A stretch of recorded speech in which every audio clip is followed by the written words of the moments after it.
नमस्कार, आप देख रहे हैं सुदर्शन न्यूज और मैं हूं आपके साथ अमित शर्मा। शाम के 7 बज चुके हैं और वक्त है जवाब तो चाहिएगा, जिसमें आज हम बात करेंगे हिंदुओं के पलायन के पोस्टर की। कांग्रेस पार्षद फरीद कुरैशी द्वारा हिंदुओं को दी जा रही प्रताड़ना की। हिंदुओं के पलायन का यह मामला राजस्थान की राजधानी जयपुर से सामने आया है।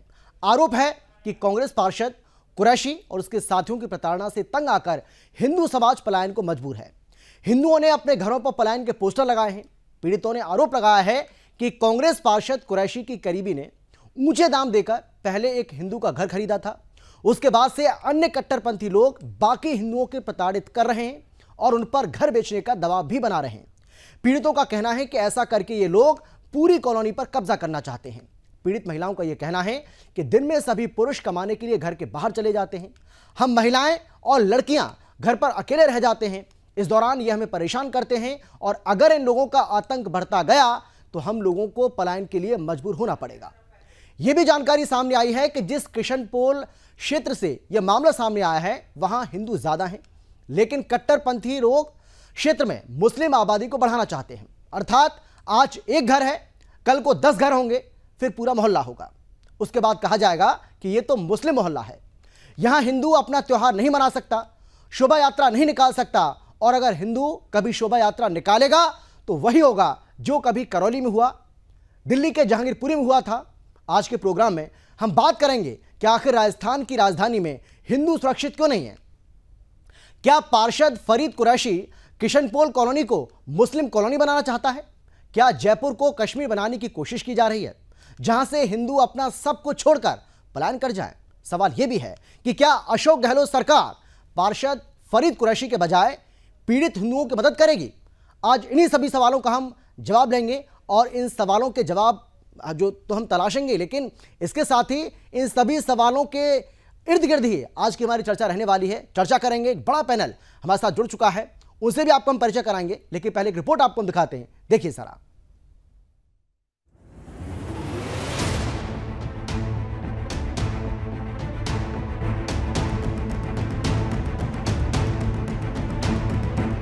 जो राजस्थान वीरों की भूमि है, जो राजस्थान सनातन की धर्म ध्वजा केसरिया की संवाहक कही जाती है, उसी राजस्थान की राजधानी जयपुर में हिंदू पलायन को मजबूर हैं।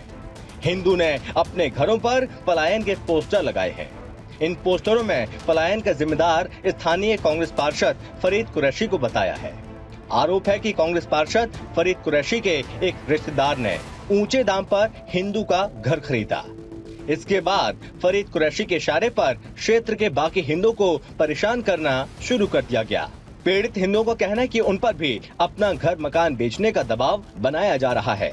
जहां पलायन के पोस्टर लगे हैं, उस जगह का नाम पुरोहित जी का मोहल्ला है। इस मोहल्ले में अधिकतर हिंदू रहते हैं, लेकिन आसपास ज्यादातर मुस्लिम आबादी बताई जा रही है। हिंदुओं का आरोप है कि धीरे धीरे उनके आसपास मुस्लिम आबादी जानबूझकर बढ़ाई जा रही है। इसका आरोप उन्होंने कांग्रेस पार्षद फरीद कुरैशी पर लगाया है। कांग्रेस पार्षद फरीद पर मारपीट और गाली गलौज के साथ लोगों पर झूठे केस लगवाने का भी आरोप है। कुछ हिंदू महिलाओं का यह भी आरोप है कि कभी हमारे मंदिरों के सामने मीट फेंका जाता है तो कभी बच्चों के साथ छेड़खानी की जाती है। स्थिति यह है कि अपने ही घर में हमें डर के साए में रहना पड़ रहा है। इसी डर के कारण उन्होंने पलायन के पोस्टर लगाए हैं। बीजेपी ने जहां इस मामले पर कांग्रेस पर तुष्टीकरण की राजनीति का आरोप लगाया, तो कांग्रेस का कहना है कि बीजेपी मुद्दों के भटकाव की राजनीति कर रही है। पीड़ितों ने राज्य की अशोक गहलोत सरकार से न्याय की गुहार लगाई है। अब देखना यह है कि गहलोत सरकार पीड़ित हिंदुओं को न्याय दिलाएगी या अपने पार्षद फरीद कुरैशी की बात को सुनेगी। News desk, Sudarshan news.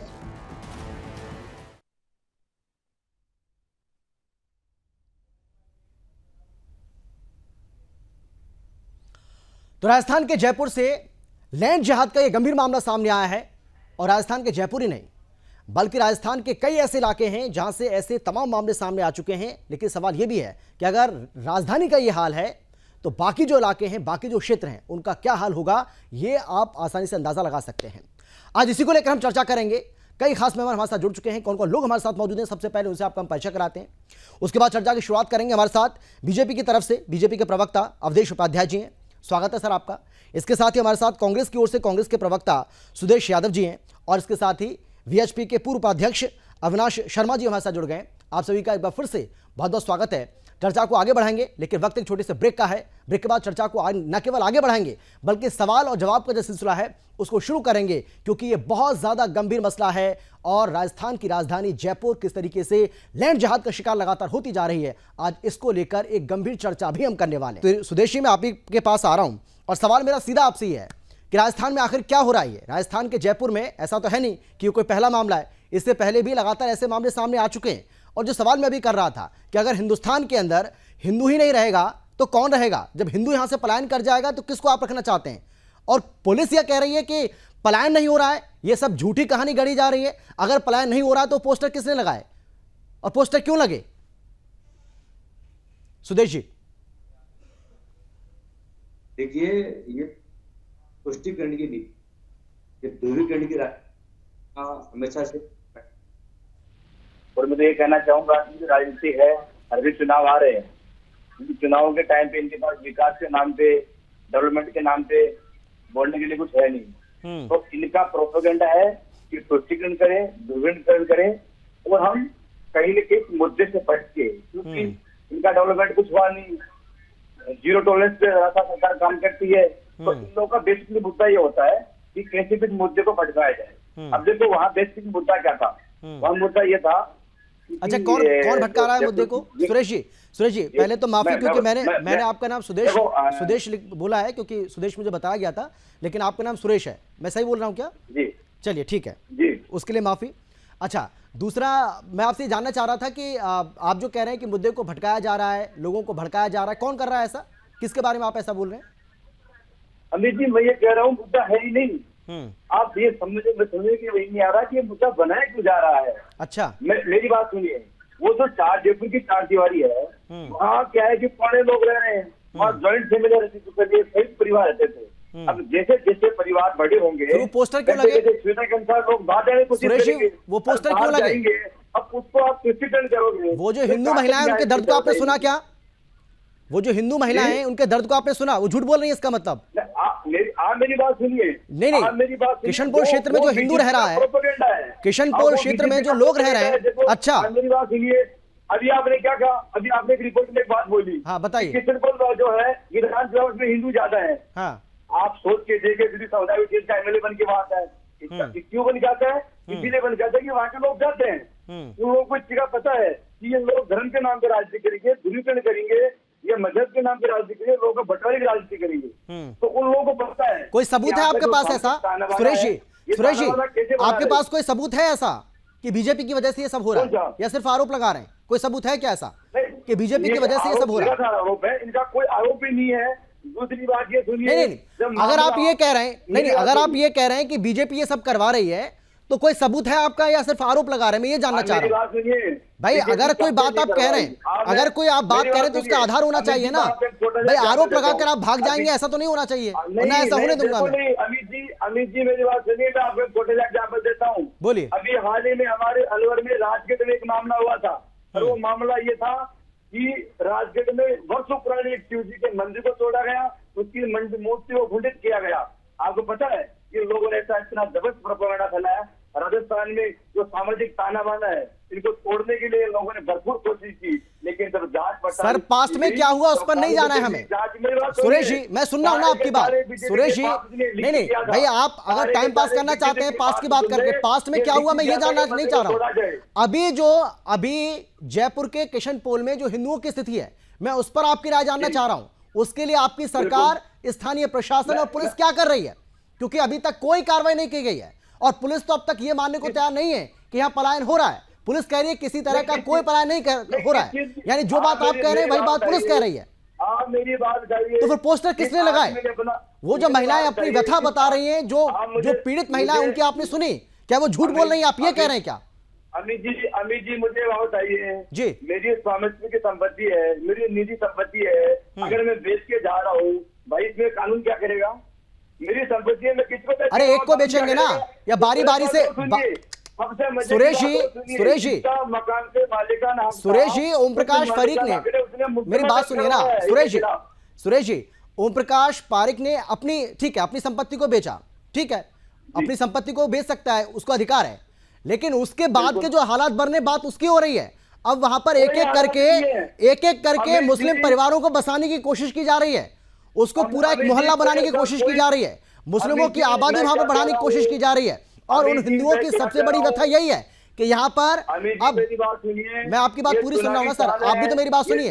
या तो आपको पूरा मामला पता नहीं है या आप जानबूझकर गुमराह कर रहे हैं लोगों को, लेकिन मैं ऐसा होने नहीं दूंगा सर। मेरी बात सुनिए, हाँ। मेरी बात सुनिए। इस देश की रीति, देश का नींव जो बनी हुई है ना, वो सामाजिक गंगा जमुना ठीक है, जो बनी हुई है। और ये ठीक है, चलिए मैं लौट रहा हूँ आपके पास, मैं लौट रहा हूँ आपके पास, मैं आपके पास आ रहा हूँ सर। और ये बात नहीं, ये जो ज्ञान आप दे रहे हैं ना सर, ये ज्ञान वहां के लोग भी जानते हैं इस बात को, लेकिन जिससे बीत रही है ना, जिससे बीत रही है उसको ज्यादा पता है। हम और आप टीवी पर बैठ के कुछ भी बोल सकते हैं सर, लेकिन उन महिलाओं की व्यथा सुन लेते ना आप, उनकी चीख पुकार अगर आप सुन लेते, उनकी समस्या को आप सुन लेते तो आपको समझ आता कि कितनी परेशानी वो जूझ रहे हैं इस वक्त।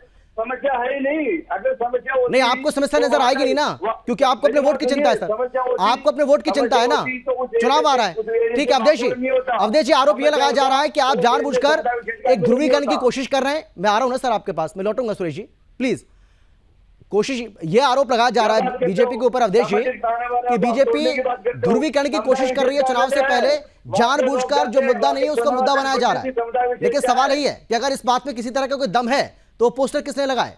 क्यों ये महिलाएं कह रही कि हमें परेशान किया जा रहा है, हिंदुओं को यहां से भगाने में मजबूर किया जा रहा है, एक एक करके बाकी घरों को भी खरीदने की कोशिश की जा रही है, वो भी मुंह मांगे दामों पर, ऊंची बोली लगाकर। अवधेश जी, कहा वो बिल्कुल बेबुनियादी बातें कही हैं, जिनमें कोई तथ्य नहीं है। अब एक बात बताइए, जो किशन पोल की जो महिलाएं हैं, जो परिवार हैं, जो रो रो के अपनी व्यथा गा रही हैं, वो भाई किसने सिखाई हुई है? कन्हैया लाल का मर्डर हुआ, उसका जिम्मेदार कौन है?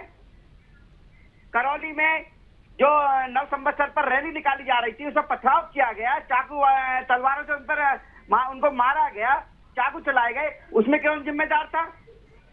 अरे तुष्टिकरण की राजनीति तो आप कर रहे हो, जिसके ये जीते जागते उदाहरण है। पिछले 4.5 साल में राजस्थान में कांग्रेस ने केवल तुष्टिकरण किया, इसके अलावा कुछ किया लेकिन आप क्या कर रहे हैं अवधेश जी? सड़कों पर होना चाहिए आपके नेताओं को, आपके नेताओं को सड़कों पर होना चाहिए, लेकिन आपके नेता क्या कर रहे हैं? बिल्कुल नहीं, अगर आपको हिंदुओं की इतनी चिंता है अवधेश जी, अगर हिंदुओं की वाकई में आपको इतनी ही चिंता है तो आपके नेता क्या मीडिया से बातचीत करते क्या? सिर्फ बयानबाजी हो रही है, सिर्फ बयानबाजी हो रही है, आरोप लगाए जा रहे हैं, प्रेस कॉन्फ्रेंस की जा रही है, मीडिया को बाइट दी जा रही है, इससे काम चल जाएगा क्या? बयान देने से सिर्फ काम चल जाएगा क्या? सड़कों पर आए ना हिंदुओं के समर्थन में। अरे मुख्य विपक्षी पार्टी आप हैं वहां अवधेश जी, मुख्य विपक्षी पार्टी आप हैं, आप सड़क पर आइए, प्रोटेस्ट करिए, सरकार, स्थानीय प्रशासन, पुलिस के खिलाफ हल्ला बोलिए। आप कर रहे हैं क्या? ऐसा नहीं कर रहे। अमित जी, मैं जवाब दे रहा हूँ। देखिए, भारतीय जनता पार्टी हर उसके प्रताड़ित के साथ है जिसको प्रताड़ित किया जा रहा है विपक्षी दलों के द्वारा, चाहे वो राजस्थान हो, चाहे वो छत्तीसगढ़ हो, चाहे वो कोई और राज्य हो जहाँ कांग्रेस की सरकार है। आप देखिए, कन्हैया लाल का जब मर्डर हुआ था तो किसने आवाज उठाई थी, किसने सड़कें जाम करवाई थी? आप किशन पोल वाले आपको याद होगा। लेकिन आप ये देखिए, कांग्रेस सरकार राजस्थान में है, नेताओं की किसी की भी कोई प्रतिक्रिया इसके लिए नहीं आई है। जो लोग भारत छोड़ो यात्रा निकाल रहे थे, जो लोग भारत छोड़ो यात्रा निकाल रहे थे, सुरेश जी उनको बोलने दीजिए ना, मैं आ रहा हूँ। सुरेश जी मैं आऊंगा आपके पास, मैं बोलने दूंगा। सुरेश जी उनको बोलने दीजिए, मैं आपके पास आऊंगा, आपको पूरा मौका दूंगा, उनको बोलने दीजिए प्लीज। कौन से जोड़ने की बात करते हैं आप? ठीक, कौन से भारत जोड़ने की बात करते थे? राहुल गांधी जी, जिसके लिए भारत जोड़ो यात्रा राहुल गांधी बात हिंदू पलायन कर रहे हैं, इतनी नफरत को कांग्रेस पार्टी को। कभी हिंदुओं के मंदिर तोड़े जाते हैं राजस्थान में, कभी हिंदू देवी देवता की मूर्तियां तोड़ी जाती है राजस्थान में, कभी हिंदुओं को मारा जाता है, उनकी हत्या की जाती है राजस्थान में, लेकिन कांग्रेस के किसी भी नेता का कोई प्रतिक्रिया नहीं है, कोई कार्रवाई नहीं की जाती कांग्रेस सरकार की। लोग बहुत समझदार है, सब समझ चुके हैं, साफ नजर आता है। अभी देखा नहीं है तो नशे में क्या हाल हुआ है। जो जितने भी ये जो जिहादी लोग हैं, जो ये दंगा फैलाने की कोशिश करते हैं, हिंसा फैलाने की कोशिश करते हैं, उनके साथ होता है। चलिए ठीक है, चलिए मैं आ रहा हूँ, दोनों के पास लौटूंगा मैं, आप दोनों के पास आ रहा हूँ, एक बार फिर से आऊंगा मैं आपके पास। ठीक है अविनाश जी, आज एक मकान खरीदा गया है, कल को 10 मकान खरीदेंगे, फिर कहेंगे पूरा मोहल्ला खरीद लेते हैं, फिर उस पर कब्जा करेंगे, आबादी को बढ़ाएंगे और उसके बाद हिंदुओं का रहना दुश्वार हो जाएगा। यही तो है। और लैंड जिहाद कैसे होता है? इसी तरीके से होता है। और जयपुर में तो लगातार ऐसी घटनाएं सामने आ रही हैं। अविनाश जी। बताना चाहूंगा जी। सबसे पहले कि ये सरकार, पाकिस्तान की गहलोत सरकार, इसने हमेशा तुष्टीकरण की नीति का पालन किया। इसी जयपुर शहर में एक मंदिर पर, जो राजशाही के जमाने से एक मंदिर हुआ करता है, अभी भी है, बड़ी चौपर पर, वहाँ एक छोटा सा मजार का निर्माण किया गया। हिंदू संगठनों के विरोध में सरकार को मंदिर हटाना पड़ा। ये सरकार हमेशा तुष्टीकरण की नीति अपनाती रही है और तुष्टीकरण इस सरकार के लिए साबुक में आखिरी कील होगा, ये मैं आज आपको बता देना चाहता हूँ। और ये जिस प्रकार से ये घरों को खाली कराना, हिंदुओं की महिलाओं के ऊपर अत्याचार करना, द केरल स्टोरी जैसी है, इन्होंने जो ये हरकतें करने जा रही है सरकार, ये सरकार कान खोल करके सुन ले कि जयपुर के जो हिंदू हैं या पूरे राजस्थान के जो हिंदू हैं, वो अब इस प्रकार के सरकार के विरोध प्रदर्शन में आएंगे, सड़कों पर उतरेंगे और बहुत कुछ होगा इस सरकार के उसमें। ठीक है, ठीक है, लेकिन अब सुदेश, हाँ बोलिए बोलिए, सुरेश जी बोलिए, आप बोलिए। अमित जी, हाँ इन लोगों को, अमित जी बोलिए, सुरेश जी बोलिए, आवाज आ रही है आपको? मैं सुन पा रहा हूँ आपको, आपको आ रही है क्या मेरी आवाज? अमित जी, आपकी आवाज नहीं आ रही सर। अपना फ्रेम आप सही कीजिएगा पहले। हाँ अब बोलिए, हाँ, बोलिए, थोड़ा सा हेड रूम सही करिए। आ रही है आवाज मेरी? हाँ आवाज आ रही है, फ्रेम आपका ठीक नहीं आ रहा, लेकिन चलिए मैं आता हूँ आपके पास, इसको ठीक करिए, आप इसको दुरुस्त करिए, उसके बाद मैं लौट रहा हूँ आपके पास। हाँ अवधेश जी आप बोलिए, अवधेश जी आप बोलिए। हाँ। अमित जी मैं तो ये कह रहा हूँ, ये कह रहे हैं कि जो ध्रुवीकरण कर रही भारतीय जनता पार्टी, अरे भाई ये बताइए आप, वहाँ जो प्लान कर रहे हैं वो हिंदू प्लान कर रहे हैं, किसकी वजह से कर रहे हैं? वो कांग्रेस का पार्षद है फरीद कुरैशी। भाई साहब भाजपा का कहाँ रोल है, क्या काम है? ये किस तरह की बातें करते हैं? मुझे तो ऐसा लगता है बिना पढ़े ये डिबेट में आ जाते हैं, इनको पता ही नहीं होता मैं बोलना क्या है, इस मुद्दे पर चर्चा करनी है। फरीद कुरैशी जो कांग्रेस का पार्षद है, उसके दबाव में आकर हिंदू प्लान कर रहे हैं वहां से। और ये पहला स्थान नहीं राजस्थान में, ऐसे कई जगह है। करौली में आपने देखा होगा किस तरह से बाइक रैली पर पथराव किया गया, इस तरह से हिंदू जो आस्था रखने वाले, हिंदू आस्था में आस्था रखने वाले उन पर हमला किया गया, किस तरह से हनुमान मूर्ति तोड़ी गई, किस तरह से भगवान परशुराम की मूर्ति तोड़ी गई राजस्थान में। क्या किसी पे कार्रवाई हुई? अभी तक किसी पे कोई कार्रवाई नहीं हुई। जब कार्रवाई नहीं होती अपराधियों पर, उस राज्य में अपराधी का जो स्तर होता है वो बढ़ जाता है। उनको पता है हमें संरक्षण देने वाले बैठे हैं ऊपर। अच्छा ये तो राजस्थान की बात रही। आप एक बात देखिए, जब कर्नाटक में कांग्रेस जीती तो पाकिस्तान जिंदाबाद के नारे किसने लगाए? वो भी कांग्रेस के समर्थक थे। वहां भी भाजपा पहुंच गई क्या? पूछिए इनसे, सुरेश यादव जी से। ये तो सबने देखा किस तरह से पाकिस्तानी झंडा लहराया गया, किस तरह से पाकिस्तान जिंदाबाद के नारे लगे कर्नाटक में कांग्रेस जीतने के बाद। पूरा देश जान चुका है कि कांग्रेस अगर जीतती है कहीं भी तो उसकी खुशी पाकिस्तान तक होती है। जो देश विरोधी ताकतें हैं उनको खुशी होती है। ठीक है और सुरेश जी, कारण है राजस्थान में सुरेश जी, सकते हैं जो अगर आवाज आ रही है तो जवाब दीजिए। सुरेश जी अगर आवाज आ रही है आपको तो जवाब दीजिए। आवाज आ रही है, मैं फ्रेम में थोड़ी आ रहा हूँ। बोलिए बोलिए, आप बोलिए, आवाज आ रही है आपकी, आप बोलिए।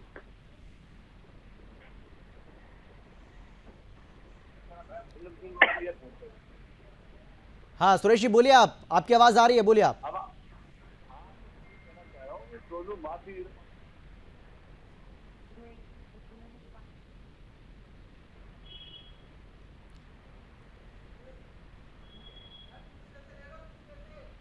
सुरेश जी आवाज आ रही है आपको?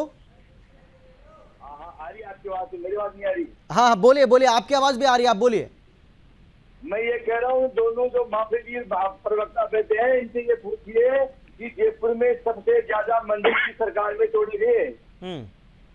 एक बार पूछ लीजिए लोगों से, फिर आपको जवाब मिल जाएगा। भाई आप ये बताइए, जो इसमें राजस्थान में पलायन हुआ है हिंदुओं का फरीद कुरैशी द्वारा, क्या आपने फरीद कुरैशी को सस्पेंड किया? क्या आपने उसको पार्टी से निकाला कि भाई तुम्हारी वजह से हमारे हिंदू पलायन कर रहे हैं? आपने क्या कार्रवाई की फरीद कुरैशी के ऊपर? सुरेश यादव जी इसका जवाब दीजिए आप। दर्शक देख रहे हैं प्रशासन। अरे फरीद कुरैशी को आपने निकाला पार्टी से, जिसके दबाव में आकर राजस्थान से जो हिंदू पलायन कर रहे हैं। क्या कार्रवाई की आपने? मैं क्या कह रहा हूँ, कानून अपना काम कर रहा है।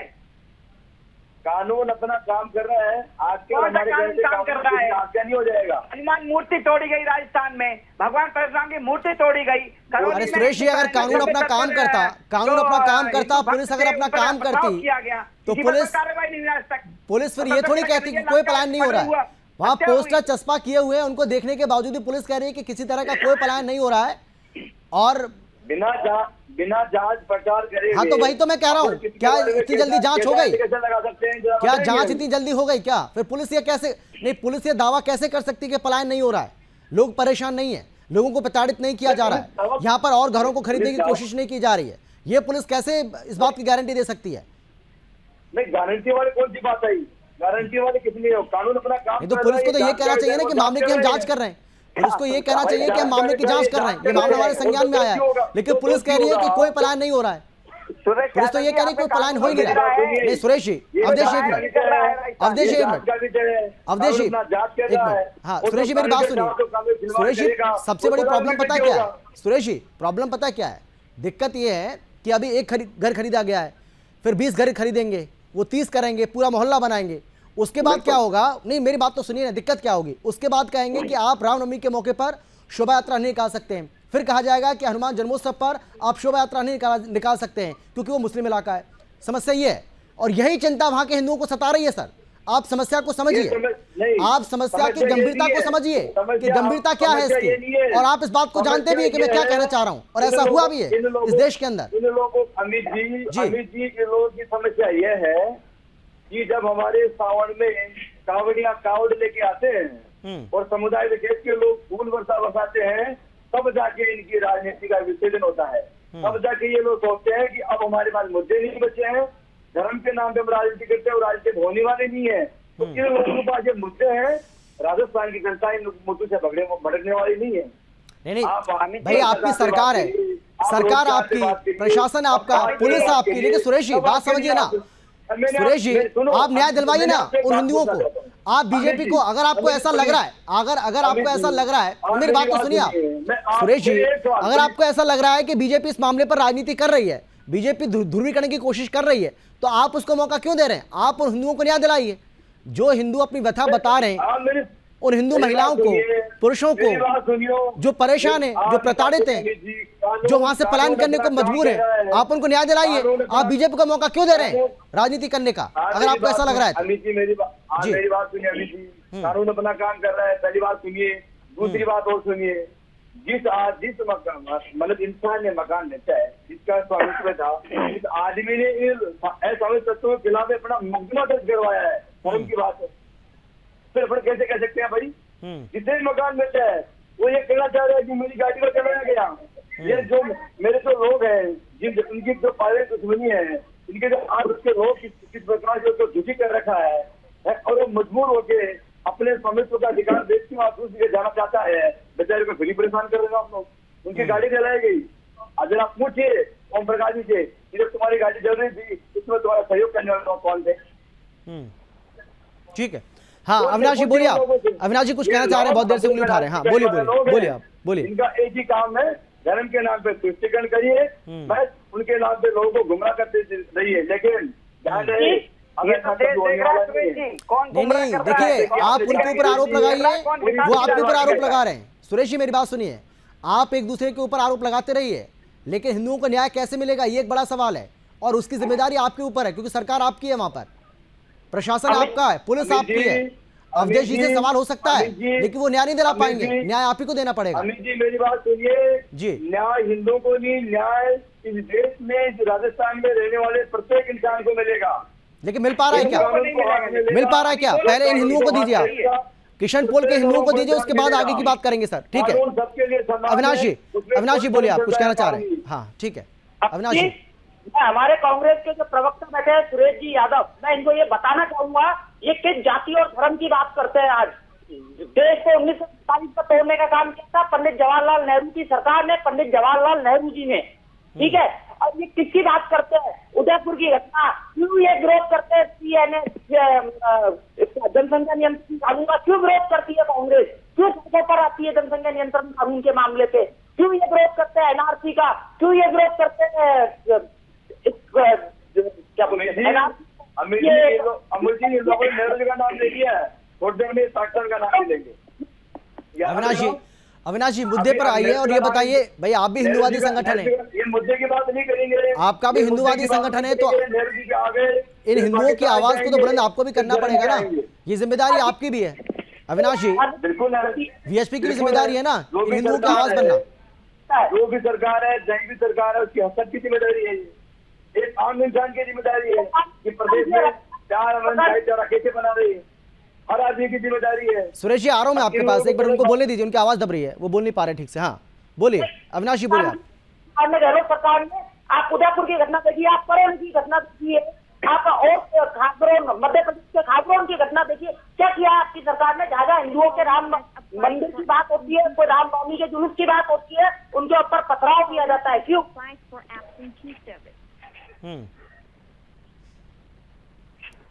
ठीक है। हाँ अवधेश जी बोलिए आप। जी अमित जी, मैं ये कह रहा हूँ जो सुरेश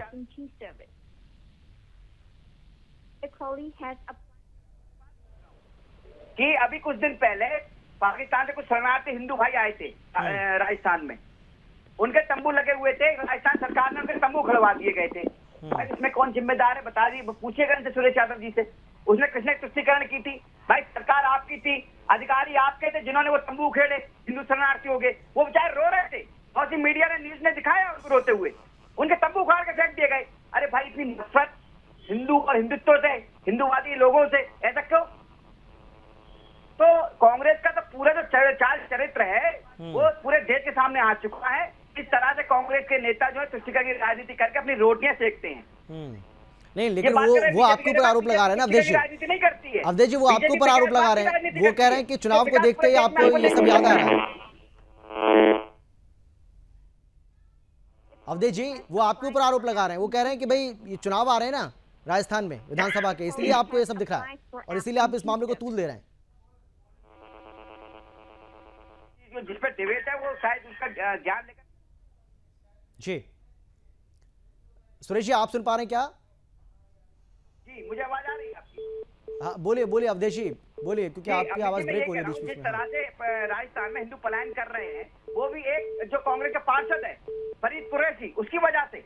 लेकिन फिर भी कांग्रेस राजस्थान का जो प्रशासन है जो कांग्रेस के अंतर्गत आता है, वो कह रहा है कि नहीं पलायन नहीं कर रहे हैं, जबकि वो वीडियो वायरल हो रही है, वीडियो फेसबुक पर चल रही है, सोशल मीडिया पर चल रही है, वहां के जो महिलाएं हैं रो रो के अपना गुणगान कर रही हैं, अपना मतलब पूरा दुख बता रही है लोगों को।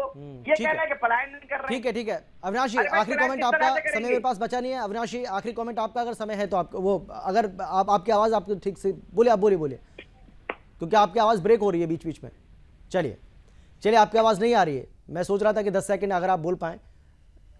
ठीक है, बहुत धन्यवाद आपका अविनाश जी, आपका अवधेश जी, आपका और सुरेश जी, आपका बहुत धन्यवाद एक बार फिर से, बहुत आभार आपका समय निकालने के लिए, हमसे चर्चा करने के लिए। लेकिन बड़ा सवाल यही है बीजेपी कांग्रेस के ऊपर और कांग्रेस बीजेपी के ऊपर। कांग्रेस ये कह रही है कि बीजेपी चुनाव से पहले ध्रुवीकरण की कोशिश कर रही है, जबकि बीजेपी के ऊपर ये आरोप लगा रही है कांग्रेस पार्टी। लेकिन कांग्रेस ये कह रही है, क्योंकि बीजेपी लगातार ऐसी कोशिश करती है चुनाव से पहले, लेकिन कांग्रेस के ऊपर बीजेपी आरोप लगा रही है कि कांग्रेस हमेशा से तुष्टीकरण की राजनीति करती आई है और इसी वजह से ये अभी भी एक ऐसी कोशिश कर रहे हैं। लेकिन इन सब के इतर, लेकिन राजनीति से इतर हिंदुओं को न्याय मिलना चाहिए। राजस्थान सरकार को, वहाँ की पुलिस को, वहाँ के प्रशासन को चाहिए कि हिंदुओं की बातों को सुने, उनको न्याय दे।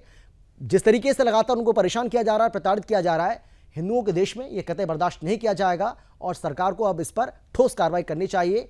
फरीद कुरैशी जो कि कांग्रेस का ही पार्षद है, अगर उसकी भूमिका इसमें सामने आ रही है और कहा जा रहा है कि उसी के इशारे पर यह सब हो रहा है और उस पूरी मोहल्ले को कहीं ना कहीं मुस्लिम आबादी वहां पर बढ़ाने की कोशिश की जा रही है, और यह सब अगर होता रहा तो लोगों के लिए बहुत ज़्यादा परेशानी हो जाएगी और यही डर वहां के हिंदुओं को सता रहा है। इसीलिए सरकार को चाहिए कि अब इस पर तुरंत संज्ञान ले और जल्द से जल्द इस पूरे मामले का निपटारा किया जाए। फिलहाल इतना ही, लेकिन देश और दुनिया की बाकी खबरों के लिए आप देखते रहिए सुदर्शन न्यूज़। नमस्कार।